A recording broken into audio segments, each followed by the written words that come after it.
Hey guys, it's Old Man Wags here with Killer Pressure Washers. What we're going to be doing today is talking to you about just some basic burner maintenance tips. All right, first and foremost, we get a lot of questions, a lot of inquiries, and a lot of write-ins about what is the proper way to shut down my hot water pressure washer. Well, today we're going to demonstrate what's actually happening inside of the burn chamber, how it pertains to your coil, and why we recommend certain steps for shutdown. So first and foremost, let's get a good zoomed-in feature of our coil. What we're going to do is basically imagine that this coil itself is sitting right here above our flame, which we're going to turn on in a few minutes. What you have is a blowtorch that's basically heating up a pipe. As it does that, that pipe gets super hot, it gets super red, and basically you have water moving through the inside that's cooling it down. As this water touches and comes in contact with the hot pipe, the water temperature, of course, naturally rises, and by the time you're at the outlet of your pump, ideally, you're sitting there with significantly hotter water than whatever it is that you're doing. Sounds simple enough, right? Well, believe it or not, there's a lot of science that actually goes into it. Let's check out our first demonstration so we can fully understand what actually goes into it. I'm going to flip down our safety gases and go ahead and kick on our burner. Ready? First, we have the blower motor that engages. That's what that wheel is that's turning. Not sure if you can hear that over the microphone. In addition to that, we've got electric that's being sent over there through the arcing of our electrodes. So we have a very nice fine point. We even have a nice purple arc. And let's go ahead and add some fuel to the mixture and see what we got. That coil that we talked about is going to be resting right around here in this pocket about yay tall. There's not a whole lot going on. We have a very controlled, very precise flame. Imagine that coil sitting right over top of that burner head, and it's sitting there doing its task, getting hot, getting superheated, and allowing the water that's passing through to basically increase in temperature. The next part about this, let's talk about what that does. As the metal gets hotter, what'll happen is it'll start to expand a little bit. It'll start to temper the metal differently.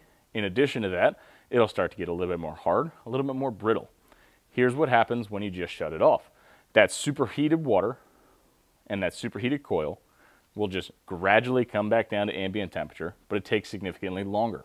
Because of that process, if you just shut down your burner, what'll happen is eventually you'll get a whole lot of scale buildup on the outside and the inside of your coil.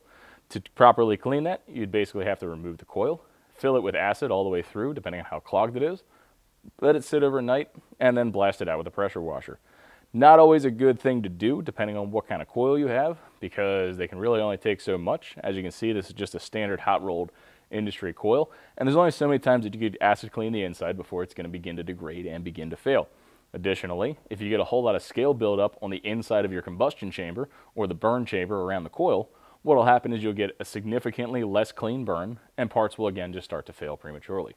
The proper way to prevent that is after you're done running your burner, let go of the trigger, walk back to your machine, turn off the thermostat, and let that blower motor just engage for a minute or two just to kind of let that fan go.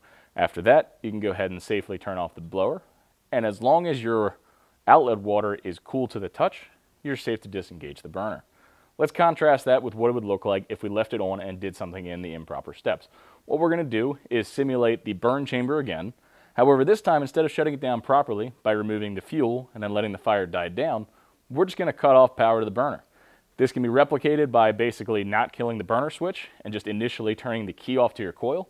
This can also be replicated by completely running out of fuel, or perhaps even your battery dying on the side of wherever your job site is. So take that difference that we see in the first analogy, and let's compare it to our second one. Safety glasses on. Once again, we got our blower motor engaged. We're going to add some fuel to the mixture. Very nice controlled flame. Watch what happens when we just, again simulating, turn the key off to our pressure washer. I don't know if you could actually see the drastic difference there on camera, but we had a very beautiful controlled flame in a very tight area and pocket. The next part of this is as soon as the power started to die, it basically got a lot hotter. The flame even changed colors, and you had a whole different, basically, combustion ratio. The reason behind that, the fuel is not being atomized properly, so it tends to saturate the coil. If you look on this shelf, we even have a lot more overspray of just the diesel being atomized in the way that it was. Because of that, not all the diesel burnt up, and instead of that sticking to here, remember, our coil is sitting right over here in this pocket. Eventually what will happen is diesel will sit there and soak our coil itself, and the coil will require cleaning, this time not for scale, but actually for oil and diesel particulates. The proper way to clean that would be, again, remove the entire coil, soak it in a high pH cleaner.